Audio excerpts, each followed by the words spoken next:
Bada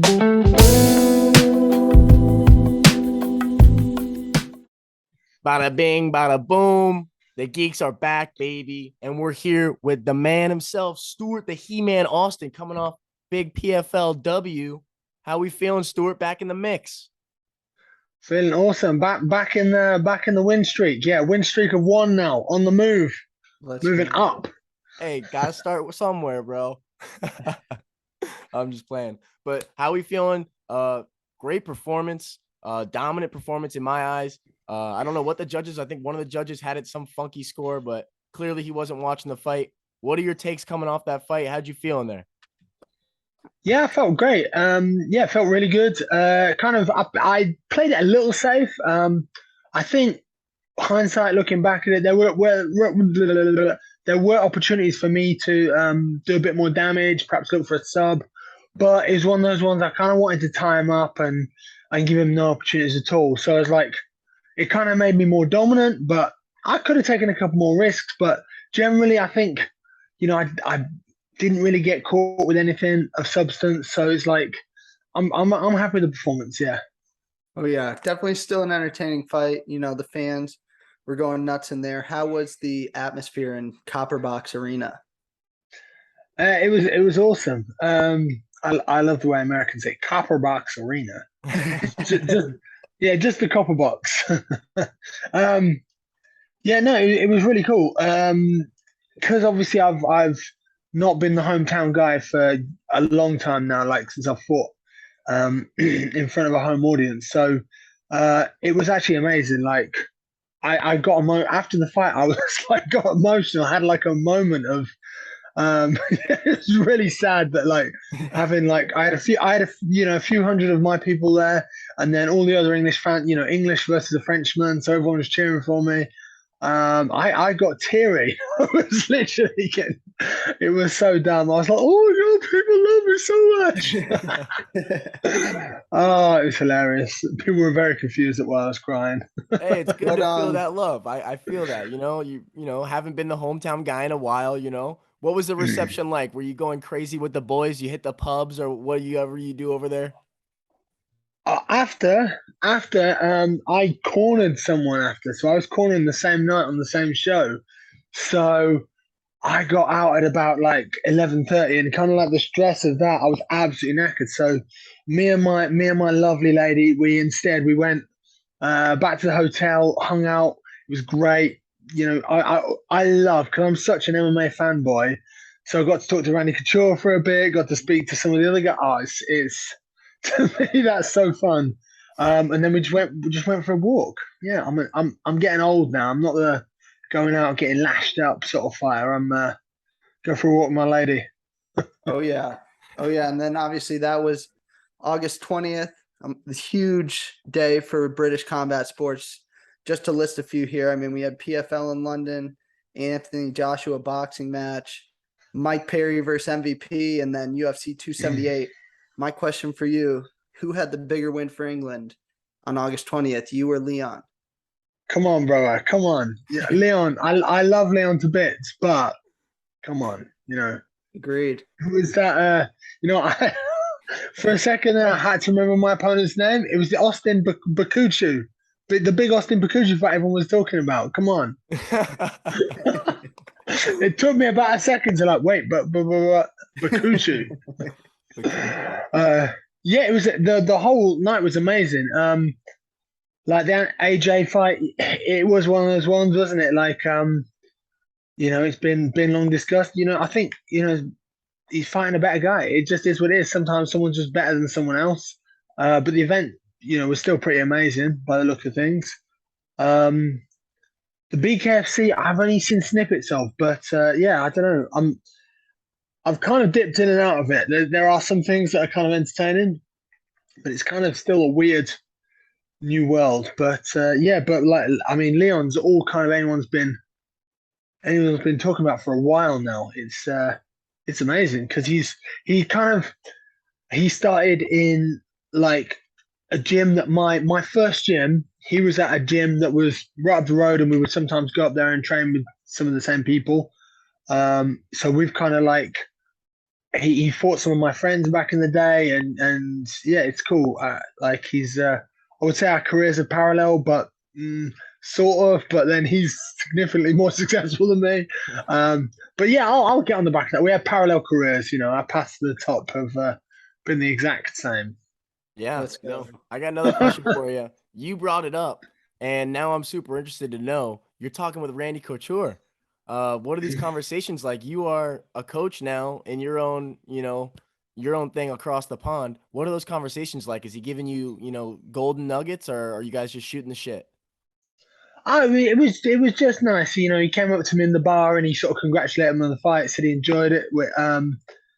So it's nice, and I just discussed it a little bit, discussed how it went and what I thought, and yeah, no, just caught up. But like, I I I tend to ramble. You might not have noticed. I'll kind of diverge from a subject, take it to other places. So like when we have the pre-show fight meetings, I ended up getting a conversation with Sean O'Connell, Randy, and Ken Flo, and I'll just talk to them for maybe 40, 45 minutes. And apparently, other people's meetings are like 10 or 15. So whenever I get a chance, especially one of those guys, I'm just gonna, yeah, just be a fanboy and enjoy the moment, and having someone like that, like he's an all-time legend, come and say he enjoyed my fight and he liked how I went about it is pretty cool, because he's obviously, as a kind of like boxer grappler type fighter myself, like it's those are the guys you kind of try and emulate, and I think he's very much ahead of his time. Like if you took his skill set and put it on a modern athlete, like obviously a younger guy, he would be competitive in the heavyweight division right now. With what he had then, some of the stuff he was doing then. I think people. I think if you remember, people sort of talking about the wall and stall and stuff, and that was how a 40-something-year-old guy, 43, 44-year-old man competes with 27-year-olds. But it's also how to not get, like you speak to Randy and he's all there. He doesn't have horrendous brain damage, and he doesn't have, he's like sharp as a knife. So it's cool. I don't know. It's just cool to be a fanboy, isn't it? Sometimes there's not many people now. I try to not idolize fighters now. So like the people that I definitely do idolize, and the guys who were there when I was at the very very start of when I was training. You've kind of got to enjoy those moments. Oh yeah, definitely. And then like you mentioned, you're a fighter and a coach. Who's got the big upcoming event in the gym right now? At the moment, I am trying to get some guys booked. I've got several boys. It's whenever people ask about other fighters, then you start going through the list in your mind. Um, and at the moment, I've got a young amateur, Varun, who's actually going to be going out to do the Indian trials for the IMAFs. So try and get to the make the Indian team so he can compete in the Asian Championships and hopefully the World Championships as well. So that's kind of on the horizon in the next couple of weeks. And then afterwards, we've got Louis Sutherland will be up hopefully this year. Mario Pinto, Shah Kamali, and there's a my group. There's a lot of big heavyweights, and then who else? Oh, Bertie Oakes, another amateur prospect. He's a 6'7" middleweight. Um, he's absolutely ginormous and he doesn't struggle to make the weight. It's crazy. And he's a surgeon young guy now. So it's like I've got a young team. And hopefully over the next 2 or 3 years, I'm going to have a bunch of high level pros eventually. But some of the guys have got to graduate from the amateurs first. But trying to get them to some amateur world titles and European titles would be an amazing thing in the meantime. Yeah, that's Nice. crazy. 6'7" middleweight. I can only imagine, man. I'm gonna have to look his name up. You're gonna have to text me that guy. Uh, 100%. and I got another question. You're a coach, so I mean, these kind of things are in your ballpark now. We just had a guy, Hamzat Chimaev, come out, miss weight by 7.5 pounds.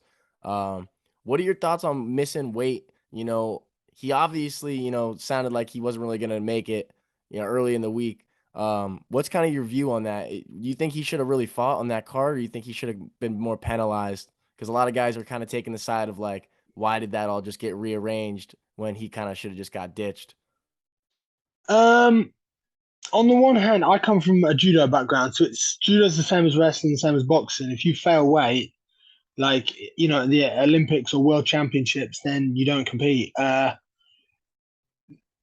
said, with MMA, the show must go on. I think I don't know if you remember when John Jones, for whatever reason, John Jones' fight got cancelled, and it completely killed the entire event. Nobody got paid. So on the other hand, I kind of feel that way. Like I'm assuming that Kevin, what's his name? Kevin Holland.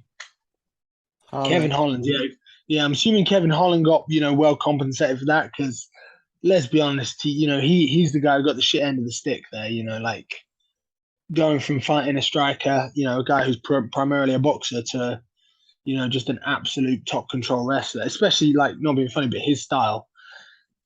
He struggles with wrestlers as is. So I hope the guys got paid and like at the end of the day, everyone else, like made their money. So sometimes it's kind of a bit of both ways, isn't it? Like honestly, I wish personally, I personally think the financial penalty should be harsher for making weight but at the end of the day, it's a pro sport, and if they're going to cancel fights, I don't know if they just said you miss weight, you won't fight, then people would make weight or they'd move up a weight. With the rules, I just think if they actually enforced them, then people would adhere to them. I think the same with eye pokes and groin shots and stuff. Like if you turn around and said like you poke the eyes, or any foul, second foul is a point straight away. I guarantee. No, like it would halve the fouls overnight massively.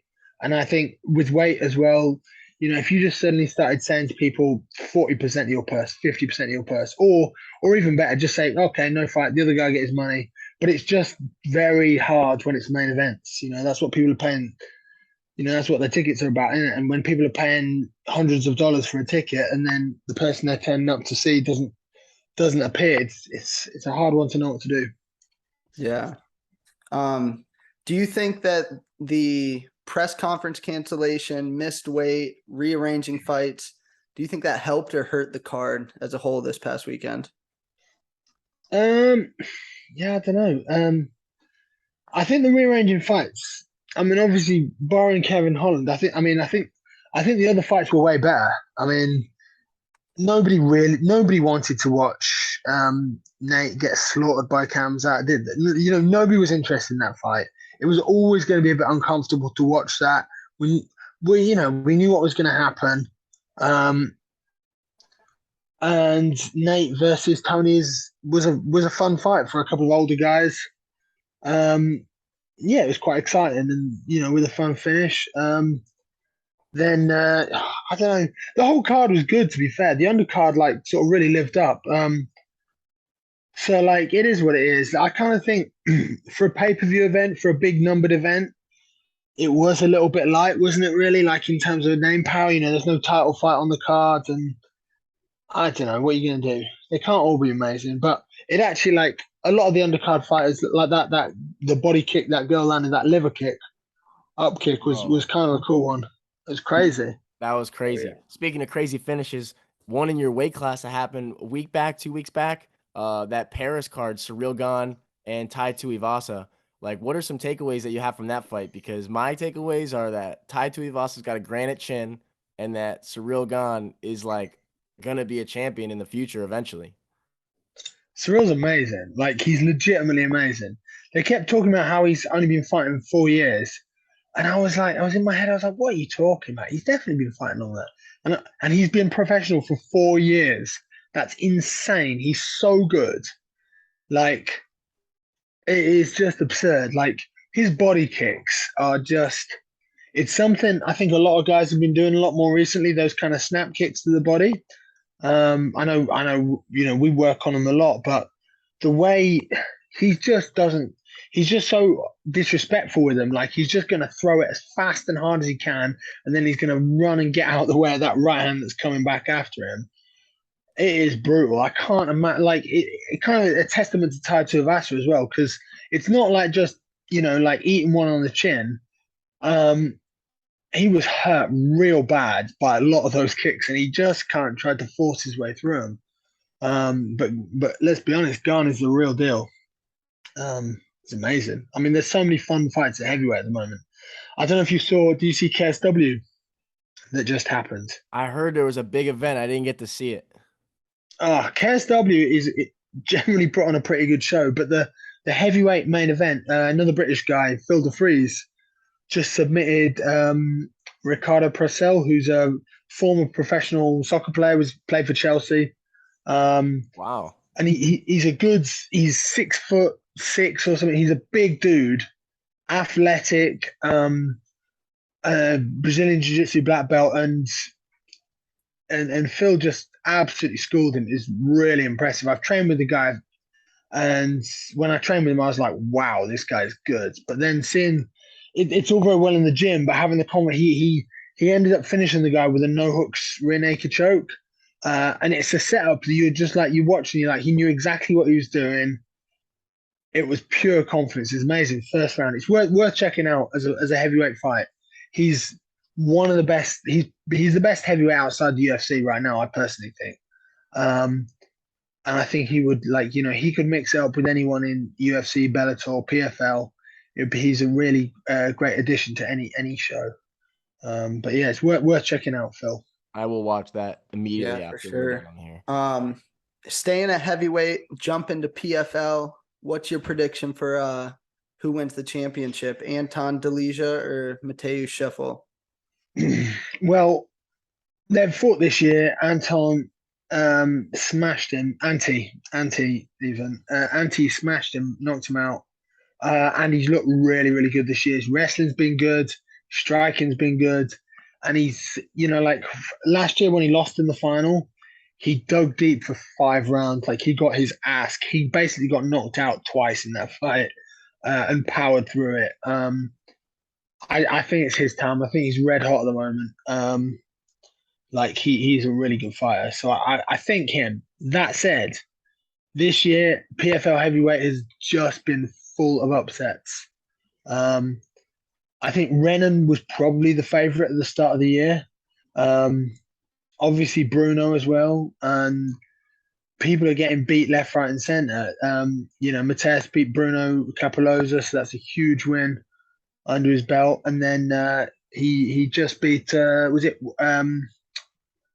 I beat that big can't think of that one somebody in the semifinals anyway, but like tough former UFC fighter, another tough one. So PFL, I think, is one of the fun things is it's like there's $1 million, and most of a lot of these fighters are guys who would never have the chance for $1 million.